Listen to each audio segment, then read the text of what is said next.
Das macht den Unterschied zwischen, ich setze mich hin und nach 10 Sekunden denke ich schon so, oh Gott, nee, ist nichts für mich. Stattdessen setze ich mich auf ein Kissen, hole meine Füße ein bisschen raus. Danke, Adriene. Ich habe keine Ahnung, was sie vorhat. Adriene, warum machst du das denn erst jetzt? Hey Leute, hier ist wieder eure Freier von Freier Bewegen mit einer neuen Reaction. Ich habe mich so sehr auf diese Reaction gefreut, denn im Gegensatz zu den anderen Kanälen, zu denen ich schon Reaction gemacht habe, wo ich die Kanäle alle vorher nicht kannte, kenne ich diesen Kanal sehr gut. Man könnte sogar so weit gehen, dass diese junge Frau mich zum Yoga gebracht hat. Beziehungsweise genau genommen hat mich meine Freundin Caro überhaupt auf die Idee gebracht, mit YouTube-Videos Yoga zu machen. Und dann bin ich ziemlich schnell auf den Kanal von Adriene gestoßen und habe bestimmt 2 Jahre lang unfassbar viele wertvolle Sachen gelernt. Und ich war allein durch ihre Videos wirklich schon so gehuckt von Yoga, dass ich dann nicht nur meine Yoga-Lehrerausbildung gemacht habe, sondern mittlerweile sogar selber Yoga-Lehrerausbildung unterrichte. Also an dieser Stelle einmal ein kurzes Danke an Adriene raus in die Welt, weil ich weiß, dass sie nicht nur mich, sondern Millionen von Menschen zum Yoga gebracht hat. Aber ich habe ihre Videos selber eine ganze Weile nicht mehr genutzt, weil ich da ein bisschen rausgewachsen bin mit der Zeit. Und ich habe ehrlich gesagt keine Ahnung, ob ihre Videos noch so gut sind, wie ich sie in Erinnerung habe. Aber ich hoffe es so sehr. Und das finden wir jetzt gemeinsam raus. Ja, eine kleine Sache habe ich noch. Dass ihr alle diesen Kanal abonniert habt, ist natürlich klar, da frage ich schon gar nicht mehr nach. Aber ich möchte euch herzlich dazu einladen, meinen neuen Yoga-Kanal zu abonnieren. Mein Yoga-Wissen ist in den letzten Jahren völlig eskaliert und weil ich diesen Kanal mehr auf Stretching und Tanzen halten möchte, habe ich jetzt einen komplett neuen Kanal, wo ich mich richtig austobe und eben nicht nur die Standard-Vinyasa-Flows mache, sondern euch wirklich die ganze Bandbreite von Yoga zeige. Link ist in der Beschreibung. Ich freue mich mega über jeden, der mal vorbeischaut. Aber jetzt schauen wir uns erstmal Adrienes Kanal an. So, dann schauen wir doch als erstes, holla die Waldfee, was ihre Abonnentenzahl ist.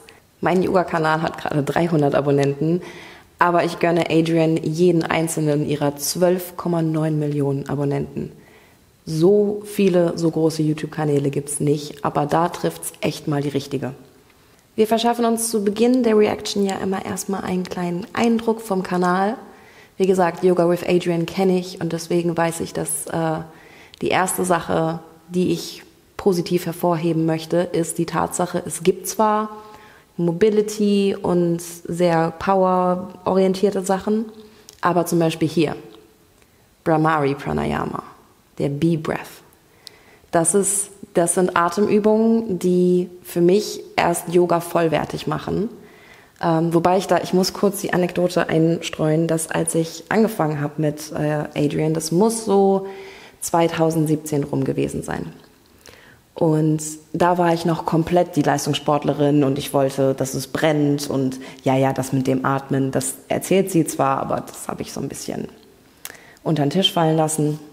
Und vielleicht geht es einigen von euch jetzt beim Yoga auch so oder möglicherweise ist es der Grund, warum sie Yoga noch nie ausprobiert haben. Es gibt nämlich leider nicht so viele Leute, die das gut anleiten, weil einem nur zu sagen, dass man tief atmen muss, reicht nicht. Man muss das ein bisschen üben. Und deswegen an Adriene, dass sie das macht. Aber man sieht natürlich hier Morning Mobility Yoga, 800.000 Aufrufe. Und der Bee-Breath bekommt 200.000, was immer noch super ist. Diese 200.000 Menschen haben auf jeden Fall was gelernt, was man halt nicht überall findet. Ich finde, sehr viele Yoga-Kanäle sind sehr Kopien voneinander. Und das ist, wie gesagt, eine dieser Sachen, die ich bei Yoga with Adriene so zu schätzen weiß, dass sie so eine tolle Kombi aus auch hier einfach 10 Minuten Full-Body-Stretch, ganz rein körperliche Sachen. Und dann kommen eben Leute, die sagen, okay, ich will irgendwie fit, aber auch gelenkig sein und Yogis sehen ja immer schlank aus, deswegen ist es bestimmt auch gut. Wie gesagt, genauso habe ich am Anfang gedacht. Aber lasst euch von jemandem gesagt sein, der das auch so gedacht hat, seid euch nicht so sicher, dass das der Wahrheit letzter Schluss ist. Ich war mir auch ziemlich sicher und dann habe ich in meiner Yogalehrerausbildung 4 Wochen lang wirklich diese Sachen, also nicht machen müssen, aber es war jetzt auch nicht so schlimm, dass ich jetzt dachte, okay, ich gehe jetzt, weil ich dann doch sehr schnell gemerkt habe, welchen Unterschied das macht, wenn man nicht nur das Körperliche, sondern auch den Atem und das Köpfchen mit dazu nimmt. Ja, viel mehr habe ich eigentlich nicht mehr zu loben, deswegen gehen wir mal direkt ins Video. Hier haben wir es nämlich schon, Yoga Flow for Beginners, Intro to Flow. Ich weiß nicht, wie das Englisch mit euch, bei euch so ist, deswegen habe ich mal den automatischen deutschen Untertitel angemacht.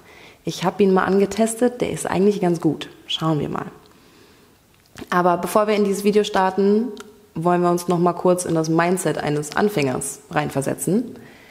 Denn das ist möglicherweise jemand, der total steif ist, der noch nie irgendwas großartig in der Richtung gemacht hat, möglicherweise nicht so viel Balance. Und das Hauptziel all meiner Reaction-Videos ist, euch zu zeigen, wie man gute Trainer erkennt. Und wie gesagt, ich habe ihre Videos selber länger nicht mehr geguckt. Deswegen hoffe ich, dass Adriene bis heute ein Paradebeispiel dafür ist, wie man eine gute Yogalehrerin ist. Aber ich weiß es nicht. Ich bin ein bisschen nervös, weil ich sie sehr feiere und sie auch ein bisschen, muss ich sagen, ein Idol für mich ist, ein Vorbild ist in der Art und Weise, wie sie die Videos macht. Weil wenn man sieht schon am ersten Frame, am ersten Ausschnitt, dass sie einen extrem süßen Hund hat und dass es nicht um sie geht. Es geht nicht darum, guck mal, wie schön ich aussehe. Man kann schön aussehen und man kann das zeigen. Ich weiß aber zu schätzen, wenn jemand sagt, ey, guck mal, es geht hier gerade nicht um mich, sondern es geht um die Sache. Und deswegen schauen wir uns jetzt diesen Flow an. Let's go. Welcome to Yoga with Adriene. I'm Adriene and this is Sweet Benji. And today, ich muss direkt nochmal unterbrechen, weil ich habe sogar mein Intro. Hey Leute, hier ist eure Freier von Freier bewegen. Habe ich ein bisschen von This is Yoga with Adriene, I'm Adriene. Weil ich fand das irgendwie knuffig, dass sie einfach den Namen so zweimal sagt. Und dann dachte ich mir, ach, dann mache ich das einfach auch so. Deswegen, wie gesagt, großer Einfluss auch auf meinen YouTube-Kanal. For your request, we have a flow that is good for beginners. So people who are new to Vinyasa or flow, or if you're someone who likes to go to class at a studio or gym and you just want to slow it down with someone you hopefully trust, that would be me or Benji, one of us, then this would be a good practice for you. So this is a good intro level to flow or vinyasa. If you have a block, bring it. If you don't have one, no worries, I got your back. Hop into something comfy and let's get started. Oh, sie hat noch dasselbe Intro, das finde ich schön. Ich habe kein Intro, ich habe ein bisschen schlechtes Gewissen. Ich wollte eigentlich immer mal ein Intro machen. Weil wenn ich das so höre, dann bin ich so direkt in der Zone. Und das ist ja voll simpel eigentlich. Schreibt mal. Schreibt mir mal bitte in die Kommentare. Bitte schreibt mir, ob euch das interessiert, ob ich ein Intro habe oder nicht und ob ihr gerne eins hättet, weil dann mache ich eins. Cross-legged seat. So come on down to the ground. I'm sitting on a block, but you can also sit on a blanket. You can even roll your mat up and sit with a little lift like that. And then as you come into this tuning in position, give yourself a little space. So you don't have to draw the ankles super close in. In fact, in the traditional Sukhasana pose, we draw the ankles out. We have a nice wide base. So, direkt das Erste, was sie macht, ist nicht einfach, wir setzen uns hin, sondern sie gibt kleine Hilfen, die es Menschen, die nicht gut auf dem Boden sitzen, möglich machen. Und das macht den Unterschied zwischen, ich setze mich hin und nach 10 Sekunden denke ich schon so, oh Gott, nee, ist nichts für mich. Stattdessen setze ich mich auf ein Kissen, hole meine Füße ein bisschen raus. Danke, Adriene. Then sit up nice and tall and take a deep breath in. And as you exhale, you can close your eyes or soften your gaze and just allow your shoulders to drop as you land in this moment.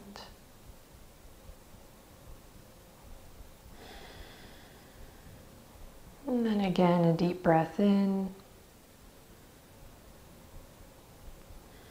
And a long breath out, relaxing the shoulders. Again, just allowing yourself to land here. Kleiner Tipp an der Stelle, wartet nicht darauf, wenn jemand sagt, einatmen, ausatmen. Wartet nicht darauf, haltet nicht den Atem krampfhaft an und atmet dann aus. Atmet ein und aus in eurem Tempo.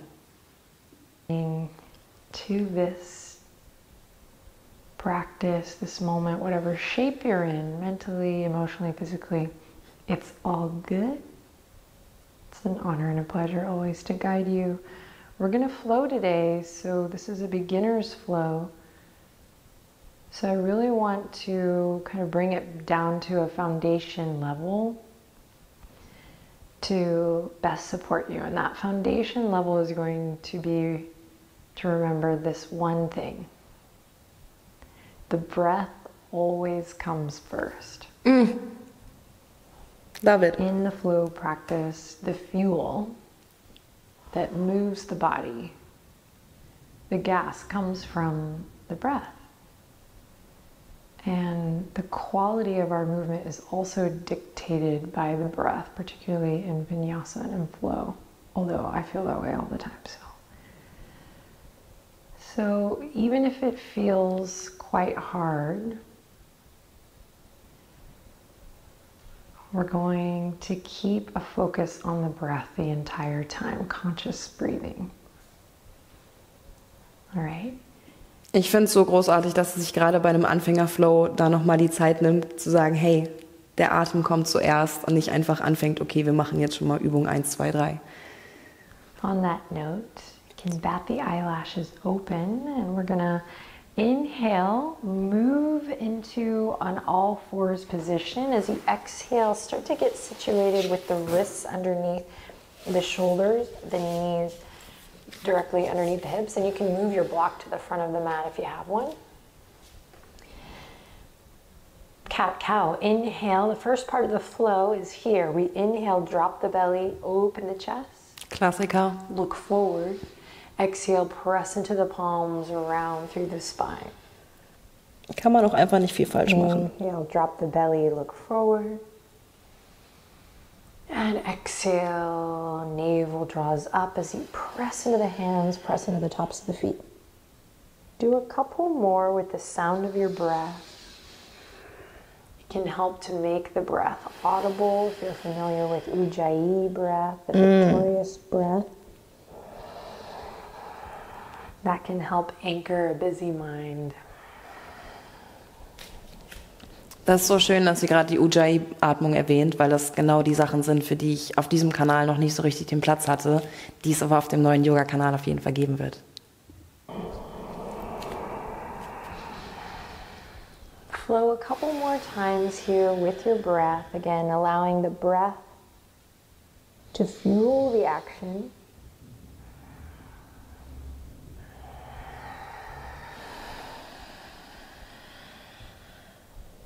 Now come to neutral. And the next time you breathe in, we're going to extend the right arm out and the left leg out. You can do them one at a time. This is a balancing act. Inhale in.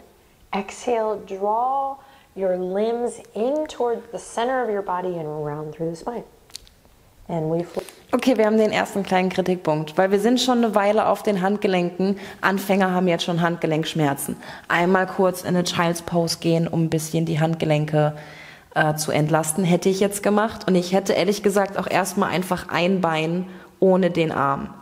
Das ist nämlich deutlich stabiler, weil das hier für Anfänger dann noch auf den Atem zu achten, bisschen viel, aber nur ganz kleine Kritik. Flow here. Inhale, extend. Exhale, draw it in. Move with your breath. Inhale, extend. Exhale, draw it in. One more time. Inhale, extend. And exhale, draw it in. Then release, and we're going to switch to the other side. Inhale, left arm, right leg out. Auch hier wäre eine Pause ganz gut gewesen. Exhale, round and drawing the limbs in. Inhale, extend. Exhale, draw it in. So focus on the breath here. I don't really feel like we need to master this movement and the details of this movement, but to really get our brains used to moving with the inhale and the exhalation. Und dafür hätte es bessere Bewegung gegeben, Excellent. muss ich When sagen. you're ready, release that. We're going to bring the palms down to the earth. Knees wide and send the hips back, extended child's pose. Da kommt die Child's Pose. Take a breath cycle here. One inhalation in. And a slow exhale all the way out. Now press into your palms, press into the tops of the feet. Think about moving from the center of your body as you slowly inhale, lift up, look forward, find extension. Exhale, send it right back to extended child's pose. So now this is a little vinyasa, moving intentionally with the breath. Inhale, we rise. Think about length in the neck. And exhale, we soften. Und den hätte ich besser gefunden als ersten Move. Der ist super. Wave in the spine if that feels good. Inhaling, extend. Exhaling, coming back.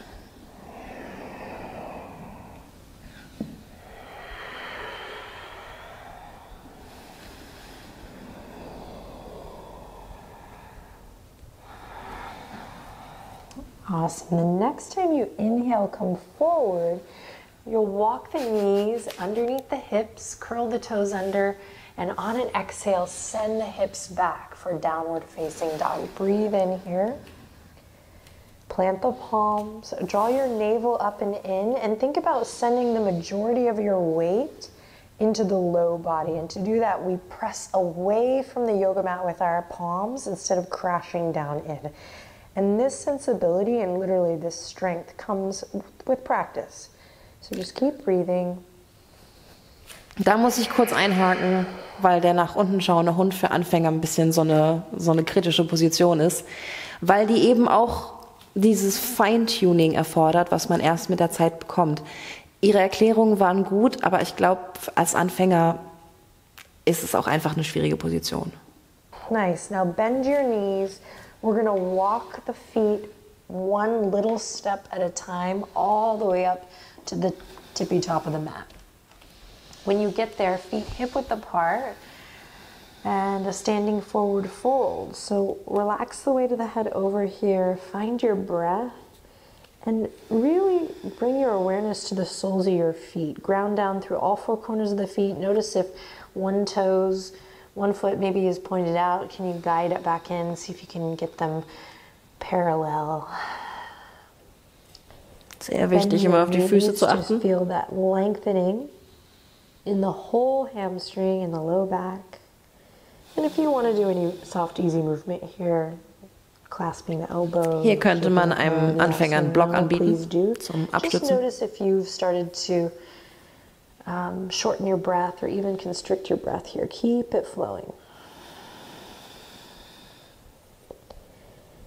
Nice. Now we're going to ground through the feet. And with breath, whatever that means to you, slowly begin to roll up. Knees bent to support the back. Here we go.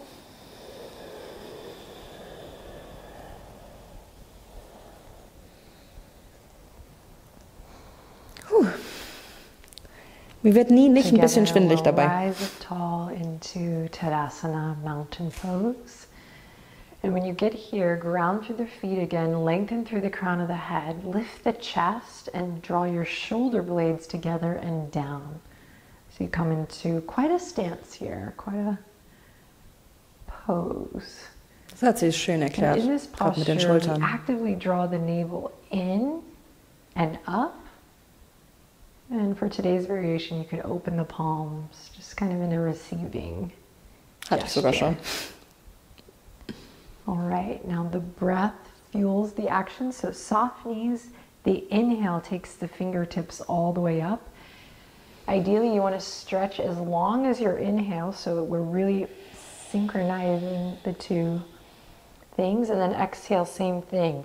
For the whole Das war genau, was ich duration meinte, wo sie halt gesagt hat, inhale, aber dann hat sie noch weiter erklärt und die meisten von euch, weiß ich ganz genau, sind dann hier so, atmet einfach aus, nehmt die Arme runter, was auch immer als nächstes kommt, wartet nicht darauf, bis sie fertig ist oder bis ich fertig bin mit erklären, sondern atmet einfach weiter. Und dann könnt ihr im schlimmsten Fall nochmal einatmen und mit dem nächsten ausatmen. Deswegen sage ich auch immer gerne mit dem nächsten ausatmen. Forward fold all the way down, you're breathing out. And at first your breaths won't be that long, but we can practice. That's why we're here. Inhale, slide the palms to the tops of the thighs now. Draw your elbows in like little grasshopper legs. And this is done on an inhale. So halfway lift as you breathe in. And then you exhale, soften and let everything go. Bend the knees to protect the low back. Send the fingertips forward. We're just going to reverse everything. Come all the way back up. Inhale. And exhale, hands come down to your sides. Let's repeat that. With the breath, inhale, reach for the sky. Exhale, forward fold all the way down. Inhale, halfway lift, lengthen through the crown of the head so the neck is long. And then exhale, soften and fold. Bend the knees, ground through the feet, spread the fingertips. Inhale, reach all the way up. Standing tall, and then exhale, hands all the way down. Mountain. We're going to add on. Inhale, reach for the sky. Exhale, soft knees, forward fold, all the way down. Inhale, halfway lift, flat back position. Elbows soften and fold as you release the forehead down. Breathe out. This time, fingertips come to the mat. We're going to inhale, step the right foot back. Exhale, lower the right knee. Press into the top of the back foot, and you can pad the knee here or even double up on your mat by just folding it over if you need a little extra padding. On an inhale, sweep the arms forward, up and back. Big breath in as you lift your heart up towards the sky. Then exhale, fold it all the way back down. Stay here. You're going to straighten your front leg, flex your left toes towards your face for a nice stretch. What? Okay, Moment. Also, ich will es jetzt nicht falsch nennen, aber das war jetzt nicht besonders viel Warm-up. Und das ist für mich halt so ein, für mich ist das auch, es ist ein sehr natürlicher Weg von hier einfach nach hier zu gehen. Aber das ist halt auch ein Spagat-Stretch. Und den finde ich für Anfänger, also wenn ich wirklich sage, für jemanden, der zum ersten Mal Yoga macht, noch nie was in der Richtung gemacht hat, muss nicht sein. Through that left foot, come back to your nice low lunge. Inhale in. Exhale, you're going to step your back foot up to meet the front. Now inhale, lift to that flat back position. Exhale to soften and fold. Root to rise here with your breath. Inhale, reach for the sky. And exhale, mountain pose. Good. Again, inhale, reach for the sky. Exhale, forward fold. Now you have your block here. You could start to play with it for your halfway lift. Inhale, halfway lift. Exhale, soften and fold. Good. Inhale, step the left foot back. Exhale, lower your left knee to the earth. Good. Press into the top of the left foot. That's a real root for this posture. So press into the top of the left foot. Wichtiger Hinweis. And inhale, slowly sweep the arms forward, up and back. Hinterer Fuß genauso wichtig wie vorderer hier. Chest. Press into the right big toe mound, just to ground that, and then slow and steady, bring it back down as you breathe out. Nice. Inhale in, exhale, straighten the front leg, stretch. Continue to breathe as you roll through that right foot. Okay, wir bleiben echt nur kurz da, also es geht Curl the schon. back toes under, lift the back knee, exhale, step the feet together up at the top of your mat. So now bring the feet together, really together, arch to arch. Good, hands on the thighs, or maybe hands on block. We inhale, halfway lift, and exhale to soften and fold. Root to rise here, inhale, reach all the way up. And exhale, hands at our sides, mountain pose. Excellent. Just take a second here to drop your right ear over your right shoulder, stretch. Nackenstretch, sehr gut. And then draw your chin through center, left ear over left shoulder, stretch. Breathe. Nackenstretches kann man auch nicht genug Chin to machen. the center, and slowly, as if you were pressing a little marble with your nose, draw a line with your nose forward. And as your gaze looks up, inhale, reach the arms all the way up towards the sky. Interlace the fingertips here. You can keep the index fingers pointed up towards the sky. Ground through all four corners of the feet. As you inhale, you're going to bump the hips to the left, send your fingertips to the right. Okay. Exhale, come back to center, ground through the heels. Good, inhale, take it to the opposite side. And exhale, come to center. Release the bind, inhale, look up. Ich hätte jetzt eher, soft knees as you float it all. ich hätte eher in den Band ausgeatmet, eingeatmet in die Mitte, ausgeatmet zur Seite, aber kann man machen. All the way back down into the fold. Inhale, halfway lift, your version, just play. Exhale, soften and fold. This time we're going to plant the palms, step one foot back and then the other, and you're coming into a plank pose. You can lower the knees here and squeeze the ankles together in a half plank, or reach the heels back, knees lifted, full plank. Draw the low rib cage in, feel your abs turn on. Good, you're going to inhale. Here, exhale, downward facing dog. Okay, bisschen schwierig für Leute, die einfache Version gemacht haben. Exhale, downward facing dog. Breath to movement, movement to breath. We're making them slow and steady.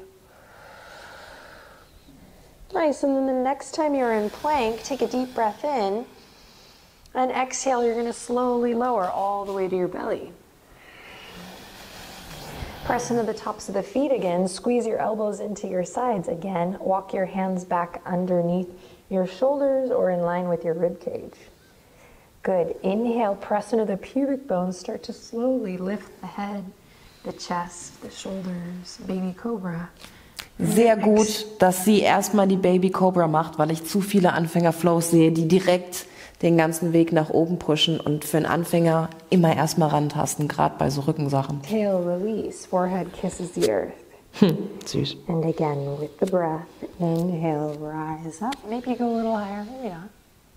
And exhale, release. Press into the tops of the feet. One more. Inhale, rise up. And exhale to release. Grab your block, bring it close to the front of the mat if you have it. If not, we don't need it. It's okay. We're going to slowly curl the toes under, press up to all fours. Was hat sie denn jetzt vor? Make your way back to downward facing dog. Okay. Step your right foot up on an inhale. Lower the back knee. Good. Sweep the arms up overhead. Inhale, crescent lunge. Exhale. This time we're going to take the left hand to the earth and the right hand to the sky for a twist. And this is where your block can come in handy. Ah, sehr For gut. that left hand. Ich hätte mir gewünscht, dass sie es vorher auch schon bei den normalen Lunges macht, weil die meisten normalen Menschen nicht einfach hier mit den Händen auf den Boden kommen. Aber ich weiß, wie es ist, wie oft ich mir auch denke, scheiße, hättest du mal auf irgendwas hingewiesen, aber man kann nicht immer an alles denken. Great, now inhale in here, open twist. Exhale, you're just gonna close it. Bring your right fingertips down. Good, inhale in, open. Das ist schön, das mache ich auch viel zu Back toes can selten. be curled under or not. That's an option. And if you're ready, you might be able to lift that back knee and open all the way up and close with your breath. Let's do one more. Inhale to open and exhale to close. Excellent.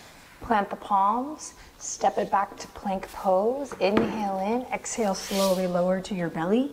Right into it. Inhale, cobra, lifts you up. Exhale, soften and release. Press up to all fours or plank. And then send the hips up high, downward facing dog. Good, inhale. This time step the left foot all the way up into your lunge. Lower the right knee to the earth. When you're ready, inhale, sweep the arms all the way up and overhead. Crescent lunge. And exhale to bring it all the way down. Right hand to the earth or the block. Inhale, let's go right into the flow this time. Opening up. You might notice a little difference on this side. And then exhale, closing it. Ich habe gerade einen neuen Weg gefunden, wie ich kommentieren kann, ohne dass wir das Video extra anhalten müssen. Ich finde die Übung voll gut. Ich finde es für Anfänger auch wieder ein bisschen viel. Also für Leute, die schon eine Weile Yoga machen, ist es okay, aber wir sind schon eine ganze Weile hier. Wir sind schon eine ganze Weile auf den Händen. Und da gäbe es noch ein paar sanftere Sachen, wie man vor allem diese Atem- und Bewegungsverbindung herstellen kann. Aber gucken, was wir noch so machen. Ein bisschen Video haben wir noch. Close. Go ahead and come back to your lunge. We're going to plant the palms, step it back to plank, then lower one knee, then the other. Swing the legs to one side, any side. Grab your block if you have it, if not, no worries. And we're going to come all the way onto our backs from here.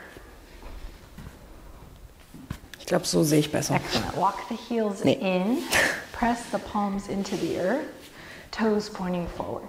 Draw the shoulder blades underneath your heart space. Inhale in, start to peel the tailbone up, press in all four corners of the feet, and come into a low bridge. Good. Take a deep breath in here, feel the belly expand, and then exhale, slow and steady, lowering the spine down one vertebra at a time. And again with the breath, inhale, slowly rolling up. Die Übung wäre perfekt am Anfang gewesen. Adriene, warum machst du das denn erst jetzt? Jetzt haben möglicherweise schon ein paar Leute abgeschaltet, weil denen schon die Handgelenke durchgefetzt sind. Aber das ist zum Beispiel, das ist eine großartige Übung, die ich auch super gerne verwende, aber halt immer am Anfang. Weil es auch für mich immer wieder ein mega guter Weg ist, um diese Bewegung, Atemverbindungen herzustellen. Eher als in einem Downward Facing Dog und in Lunge und wo man mit vielen Sachen beschäftigt ist. Ist das eine richtig gute Übung. Rotate the right ankle one way and then the other. Then pick your hips up, shift them to the right, take your right knee over towards the left side of your mat. Nice supine twist here, breathe in. Maybe your gaze moves past your right shoulder as you breathe out. Ja, Twist ist auch super für Anfänger, also für Nice. jeden. And slowly bring it back to center, switch, left knee in, right leg out. Bump the hips to the left. Sorry, buddy. And find your twist here. Continuing to breathe deeply.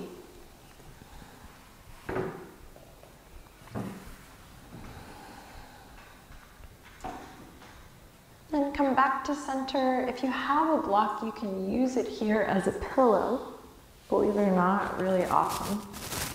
And then your choice, guys, you could send the legs out long, or you could bring the feet as wide as the mat and allow the knees to fall together. Just kind of pay attention to what your back, your low back in particular is. Ich habe keine Ahnung, was sie vorhat. And then whether you are on a block or not, you can practice this. You're going to close your eyes and you're just going to slow and steady release the weight of your body into the earth. And as you do that, you're going to rock your head slowly, slowly, slowly to one side. Oh, ich glaube, ich weiß doch, was sie vorhat. So even here, there's synchronization of breath. So I start to give a little send out. And then slow exhale brings the head back to center, and then you repeat on the other side. Inhaling, slow roll to the left. And this is nice on the floor, but it's awesome on the block. Ich habe das noch nie so auf dem Block gemacht, das ist mega schön. Great, come back to center. Allow everything to relax here. Maybe relax your arms down gently at your side. Way to show up for this type of holistic practice. It's incredible what happens when we sync the body with the breath. The science behind that is incredibly motivating for me, and so I feel very honored and happy to share this type of practice with you. Thank you for joining me. Bring the palms together, slowly bring the thumbs up to your forehead, this third eye point, the inner teacher, the intuition. I like to think of that as the breath, guiding the way.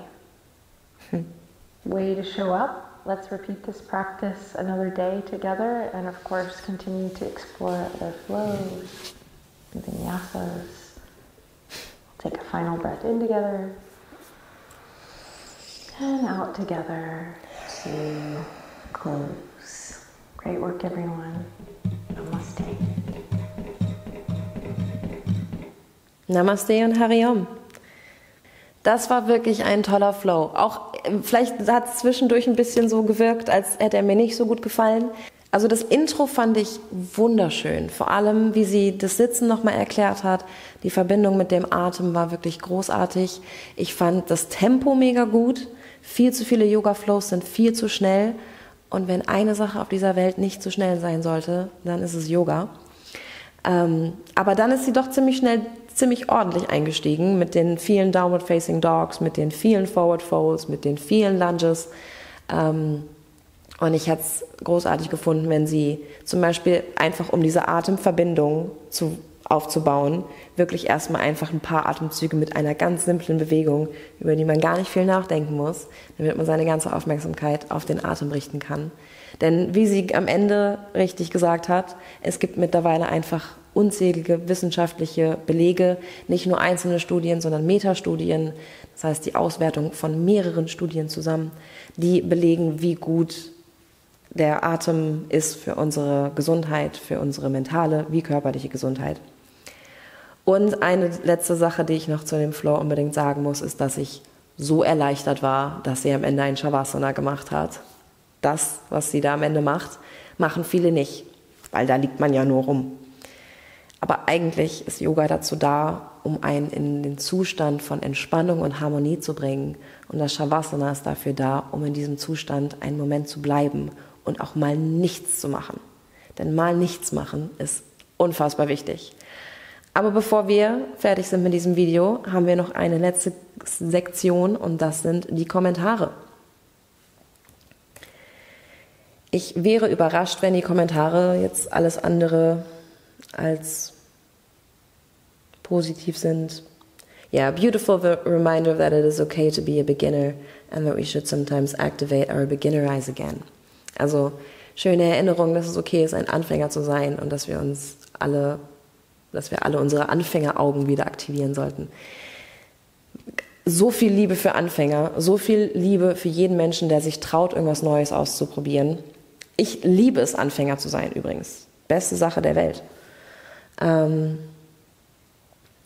practiced yoga since my early 20s. I'm 71 now and found this flow to be exactly what I needed this morning. Sincere thanks to you for building this community. Ja, ich habe auch schon so viele Leute 50 plus gesehen, die mit Hilfe von Yoga gelenkiger sind als die meisten von euch, die sich dieses Video gerade angucken, egal wie alt ihr seid. Noch ein kurzer Blick in die neuesten Kommentare. Slowly returning to my yoga practice after a back injury. Ja, solche Videos sind auch großartig, um nach Verletzungen wieder reinzukommen. Das war auch meine Motivation, wieder überhaupt mit Yoga anzufangen. Es war ein paar Jahre nach meinen OPs. Ich wollte eigentlich tanzen, war aber überhaupt noch nicht stark genug und dachte, okay, Yoga kann mir wieder so ein bisschen diese Grundstabilität geben. Ich dachte damals vor allem an körperlich, aber die mentale Stabilität habe ich noch viel mehr gebraucht und die hat mir noch viel mehr geholfen.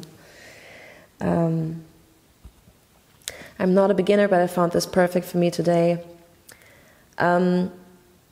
Ja, wie gesagt, ich könnte mir vorstellen, wenn man jetzt hier länger in den Kommentaren graben würde, könnte man auch ein paar Leute finden, die gesagt haben, meine Handgelenke taten ein bisschen weh. Aber ansonsten, vor allem für Leute, die schon so ein bisschen Yoga gemacht haben, ist das ein großartiges Video. Auch eine schöne Länge mit 25 Minuten. Die Zeit hat hoffentlich jeder für sich selbst. Ich bin echt erleichtert, dass ich Adriene immer noch so großartig finde, wie ich sie schon immer fand. Wie gesagt, ich bin ein bisschen rausgewachsen mit der Zeit. Mir ist auch eine Sache aufgefallen. Ich konnte gar nicht so viel sagen, weil sie redet sehr viel. Und vielleicht habe ich mir auch das ein bisschen von ihr abgeguckt. Aber es wird auch bald Videos geben, wo ich ein bisschen weniger rede. Und ganz besonders wird es diese Videos auf meinem Yoga-Kanal geben. Da werde ich nämlich die Videos aufteilen in 4 verschiedene Levels. Und vor allem bei den fortgeschrittenen Levels wird es dann Yin-Flows, Vinyasa-Flows geben, wo ich so wenig wie möglich oder sogar gar nicht rede, damit ihr eben wirklich nochmal tiefer in diese Entspannung kommt, euren Körper und Geist wieder in Harmonie bringt und euch freier bewegen könnt.